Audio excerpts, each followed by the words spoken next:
Hello सांग नमस्कार मु मुन्ना ଆପଣ ସନ୍ଧ୍ୟାବେଳେ ଗୋଟେ ଭଲ ଚାଟ୍ ମୁଢ଼ି ଖାଇବାକୁ ଚାହୁଁଛନ୍ତି କି ତାହେଲେ ଆସୁ ପହଞ୍ଚି ଯାଇଥିଲେ ଏଇ ଭାଇଙ୍କ ଷ୍ଟଲ୍ ପାଖରେ। ଆମେ ତ ଦେଖିକି ଆଶ୍ଚର୍ଯ୍ୟ ହେଇଯାଇଥିଲୁ, ଭାଇଙ୍କ ପାଖରେ ବହୁତ ଗହଳି।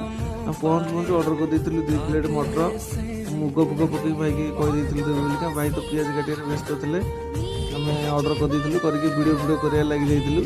ଭାଇ ଟିକେ ଲେମ୍ବୁ କାଟିଥିଲେ, ଦେଖନ୍ତୁ ଲେମ୍ବୁ ପିଆଜ କାଟିକି ରେଡ଼ି କରୁଛନ୍ତି। ଭାଇ ଆମର ବଟ ମଟର ସେଉ ଫେଉ ପକେଇବାରେ ଲାଗିଯାଇଥିଲେ। ପିଆଜ ପକେଇଲେ, ଗାଜର ଟିକେ ପକେଇଲେ, ଲଙ୍କା ଫଙ୍କା ପକେଇକି ଭାଇ ତାଙ୍କର ରେଡ଼ି କରିବାରେ ଲାଗିଯାଇଥିଲେ। ଲୁଣ ମସଲା ଟିକେ ପକେଇଦେଲେ, ତେଲ ଟିକେ ପକେଇଦେଲେ। ଦେଖନ୍ତୁ ଲେମ୍ବୁ ଟିକେ ତା ଦେହରେ ଚୁପୁଡ଼ା ହେଲା। ଲେମ୍ବୁ ଟିକେ ଚୁପୁଡ଼ିଲେ ଟେଷ୍ଟ ଟିକେ ଆସିବ, ଅଲଗା ପ୍ରକାର ଟେଷ୍ଟ। ଦେଖନ୍ତୁ ଭାଇ ତାଙ୍କର ମିକ୍ସ କରିଦେଉଛନ୍ତି, ଟେଷ୍ଟ କରିବାକୁ ଆମକୁ ଟିକେ ତାଙ୍କୁ ଦେଇଦେଲେ। ଟେଷ୍ଟ କଲେ କହିଲେ ଲୁଣ ଫୁଣ ଲାଗିଛି କି ନାହିଁ ଟିକେ ଦେଖ। ଦେଖିଲୁ ଲୁଣ ଫୁଣ ସବୁ ଠିକ୍ ଠାକ୍ ଅଛି। ଆମକୁ ପ୍ଲେଟ୍ରେ ବାଡ଼ିଘରେ ଲାଗିଯାଇଥିଲେ। ଟେଷ୍ଟ କରିକି ଦେଖିବା ଭାଇଙ୍କର କେମିତି କ'ଣ ଲାଗୁଛି। ଭାଇ ଆପଣ ଦେଖନ୍ତୁ ଚାମଚ ଫାମଚ ଦେଇଦେଲେ, ଆମ ହାତକୁ ବଢ଼େଇ ଦେଇଥିଲେ। ଭାଇ ଆମେ ଟେଷ୍ଟ କରି ଦେଖିବା, ଭଲ ଟେଷ୍ଟ ଅଛି ଭାଇ। ଭିଡ଼ିଓଟା ଯଦି ଭଲ ଲାଗିଥିବ ସବସ୍କ୍ରାଇବ୍ କରିଦେବେ, ଲାଇକ୍ କରିଦେବେ।